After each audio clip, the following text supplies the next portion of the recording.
বাপ মা কোথায় কোন কবরে শুয়ে আছে চিনতে পারবেন না আপনি, আর জানি না। সংসারের চিন্তা, বিবি মায়ার চিন্তা, বাচ্চার ভাবনা, জমি জায়গা ভাবতে ভাবতে মা বাবার বাড়িটাও ভুলে গেছেন। বেঁচে থাকতে তো বাপ মায়ের সেবা তেমন আমি আপনি কেউ করতে পারলাম না। নবীজি আমার বলেন, প্রতিদিন একবার করে মা বাবার বাড়িতে যেও, প্রতিদিন বাপ মায়ের সাথে একটু গল্প করে আসিও। আল্লাহর নবী বলেন, প্রতিদিন যদি না পাও, জুম্মার দিনে একবার করে জুম্মার নামাজটা পড়ে সোজা বাপ মায়ের কবরে যাইও। বাপ মায়ের কবরের কাছে দাঁড়িয়ে সূরা ফাতিহা 3 বার কুলহুটা পড়ে দরুদ শরীফটা পড়ে এক আল্লাহর দরবারে কেঁদে কেঁদে দোয়া করো। আর বলো নিজের মাকে, মা গো, ও মা, তুমি আজকে আমার বাড়িতে নাই বলে না আমার বাড়িটা খুব অন্ধকার লাগে জানো মা।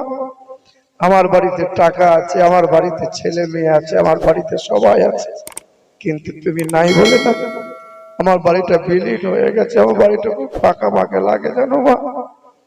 সেদিন এই ছেলেটা যদি কবরের পাশে দাঁড়িয়ে বাপ মায়ের জন্য কেঁদে বলে, মালিক, আমার মা সারা জীবন পা হাতে তেল মালিশ করে দিয়েছিল, কিন্তু আমি এমন একটা সন্তান, মায়ের জ্বর এসেছিল, মায়ের পায়ে একটু তেল দিতে পারি নাই, বাপের পায়ে একটু তেলটা মালিশ করে দিতে পারি নাই। যে মা সারা জীবন জামা কাপড় পরিষ্কার করে দিল, ওই মায়ের বিছানাটাও কোনোদিন আমি ছেড়ে দিই নাই, ঘরটা কোনোদিন ঝাড়ু মেরে দিই নাই। আমি আমার মাকে রেখে দিয়েছি মালিক। না কে খাওয়ানে वाला মা, না পরে পড়ানে वाले মা। যে বাপ নিজের রক্তকে পানি করে ছেলের আবদার পূরণ করেছে, ওই বাপ শুয়ানো আছে মালিক। সন্তান যখন মা বাবার জন্য একটু চোখের পানি ফেলে, আল্লাহ পাক বাপ মায়ের কবরটা জান্নাতের বাগান, জান্নাতি মেওয়া, জান্নাতি খাওয়া, জান্নাতি পোশাক, জান্নাতি হাওয়া দিয়ে প্রবাহিত করে দেন, জান্নাতের টুকরা বানিয়ে দেন। এখানে যাদের বাপ আর মা, এখানে যাদের বাপ আর মা পৃথিবীতে চলে গেছে, বাপ মা নাই, কার কার নাই একটু হাত তুলে দেখাতে পারবেন? কার কার নাই? আল্লাহ কাছে দোয়া করবো একটু, একজন হাত নামাই। আমি আল্লাহ তোমার দরবারে যে বান্দাগুলো হাত তুলেছে মালিক, আল্লাহ তোমার এই বান্দাগুলোর হাত তোলাকে কবুল করে নাও। যাদের বাপ মা কবরবাসী হয়ে আছে, হাত তুলেছে মালিক, তুমি তাদের বাপ মায়ের কবরটা জান্নাতের বাগান বানিয়ে দাও। জোরে বলেন আল্লাহুম্মা আমিন। নবী বলেন, মুসাফির হালতে থাকলে পরে এই মুসাফিরের দোয়া আল্লাহ ফিরিয়ে দেয় না। মুসাফির মানে বোঝেন, 90-92 কিলোমিটার রাস্তা কোন ইমানদার মুসলমান যখন অতিক্রম করবে, তার জোহরের নামাজটা 2 রাকাত হবে, আসরের 4 রাকাত ফরজটা 2 রাকাত হবে, ইশার 4 রাকাত ফরজটা 2 রাকাত হবে। কসরে মুসাফির হালতে আছি, নবী বলেন মুসাফিরের দোয়া কখনো আল্লাহ ফিরিয়ে দেবে না। আপনারা অনেক টাকা দিয়েছেন, আগামী বছরের জন্য একটা মানুষ পারবেন, কোরআন এক, কাবা এক, আল্লাহ এক, একটা আল্লাহর মুমিন বান্দা পারবেন যে 1000 টাকা দেবো আমি আমার বাপ আর মায়ের জন্য?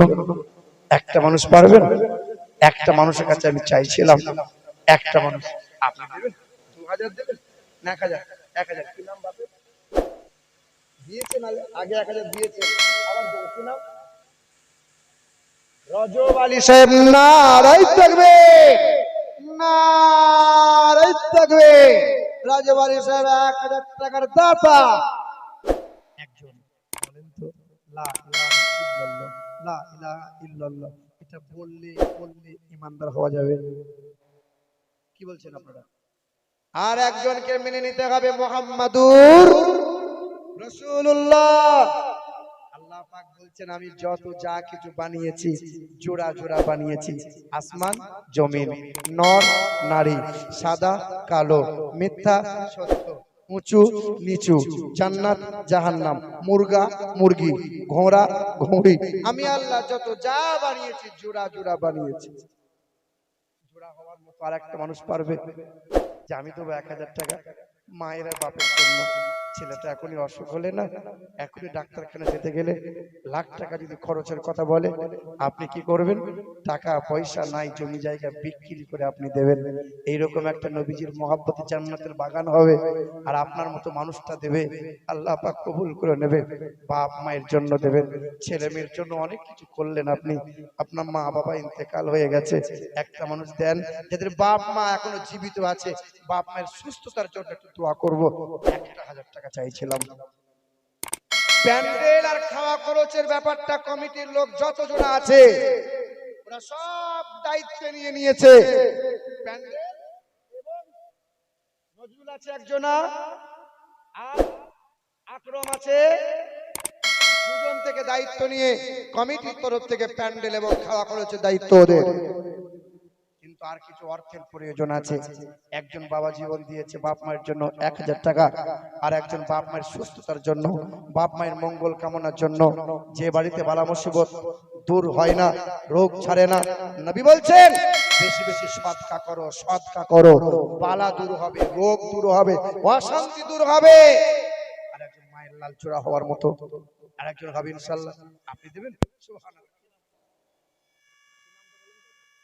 ইয়াকুব গাজী নারে তাকবীর, নারে তাকবীর।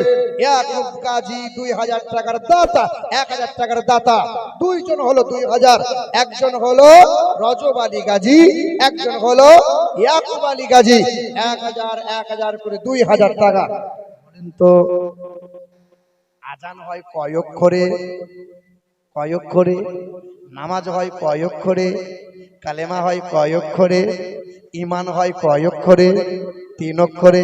আরশ হয় কয় অক্ষরে? কুরসি হয় কয় অক্ষরে? 3 অক্ষরে। 3টে কাজ কবর ডাঙাতে ভুলেও করা যাবে না। যে কাজটা 3টে কাজ আপনার গ্রামে বেশি বেশি হয়, কবর ডাঙায় যারা মাটি খনন করে, হাঁটুর ওপরে কাপড় তুলে কবরের মাটি খনন করা যায় না। 2 নম্বর, কবর ডাঙায় বসে গাল ভরে খাবার খাওয়া যায় না। 3 নম্বর, দাঁত বার করে হাসি ঠাট্টা করা যায় না। কবর ডাঙায় 3টে কাজ করা যাবে না। 3 নম্বরে চাইছিলাম, আল্লাহ বলছেন 3টে জায়গা রেখেছি, 3টে জায়গা রেখেছি।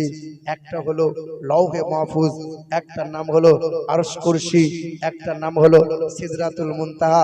এই 3টে জায়গার যে নৈকট্য লাভ করে সে আল্লাহর ওলি বান্দা হয়ে যায়। জোরে বলে সুবহানাল্লাহ। 3 নম্বরে চাইছিলাম আমার রজব আলী সাহেব দিবেন 1000 টাকা, ইয়াকুব আলী সাহেব দিবেন 1000 টাকা। 3 নম্বরে আর কোন বাপ আছে, আর কোন ভাই পারবো? 3 নম্বরে 1000 টাকা চাইছিলাম।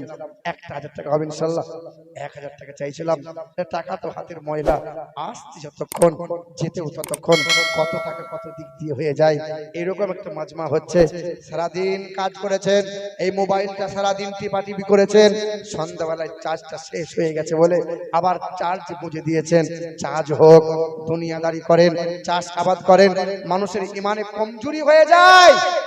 ইমানের পাওয়ার বাড়ানোর জন্য প্রতি বছরে একটা করে ইসালে সওয়াব এইরকম জালসার মজলিসের প্রয়োজন আছে। 3 নম্বর, আর একজন ভাই কেউ পারবো? কোন একটা ভাই তার শ্বশুর শাশুড়ির জন্য, দাদা দাদির জন্য, নানা নানির জন্য, বাপ মায়ের মাগফিরাতের জন্য, গুণাতীয় পরিবারের জন্য, বাপ মায়ের সুস্থতা কামনার জন্য। আর একজন মুরব্বী বাপ, কোন ভাই পারবো না? 1000 টাকা চাইছিলাম।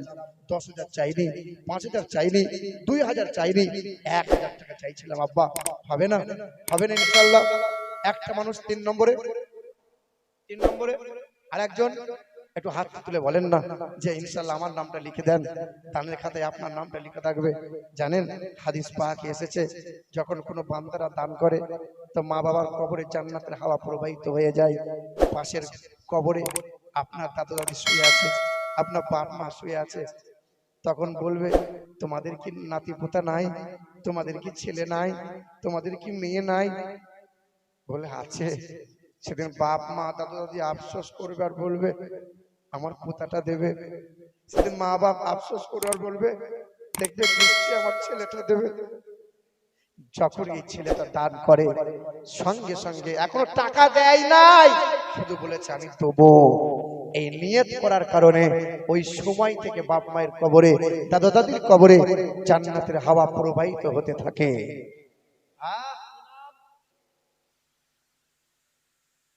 কি নাম হবে ইনশাআল্লাহ বলো? আহাদুল দেবে 1000। নারে তাকবীর, নারে তাকবীর। আহাদুল সাহেব 1000 টাকার দাতা। কয়জন হলো বাপ? রজব আলী সাহেব 1000 টাকা, ইয়াকুব আলী সাহেব 1000 টাকা, আহাদুল দেবে 1000 টাকা। কজন হলো? নবীর খলিফা কয়জন? জানা আছে কজন? আসমানি প্রধান কিতাব কয়টা? 4টি। জবুর, তাওরাত, ইনজিল, কোরআন। আল্লাহ কোটি কোটি ফেরেশতা দিয়েছেন, 4 জন ফেরেশতাকে প্রধান করেছেন। কজনকে? জিবরাইল ফেরেশতা হবে ইনশাআল্লাহ। 1 নম্বরে রজব আলী সাহেব দিয়েছেন, 2 নম্বরে ইয়াকুব আলী সাহেবের নাম লিখিয়ে দিয়েছেন, 3 নম্বরে আহাদুল সাহেব নাম লিখিয়ে দিয়েছে, 4 নম্বরে কেউ পারবে? 4 নম্বরে হবে ইনশাআল্লাহ। আরে মোবাইল কি চালাচ্ছিস? কি যুগের হাওয়া বা, কি জিনিস যে হবে সব এরা। এবার হবে না ইনশাআল্লাহ।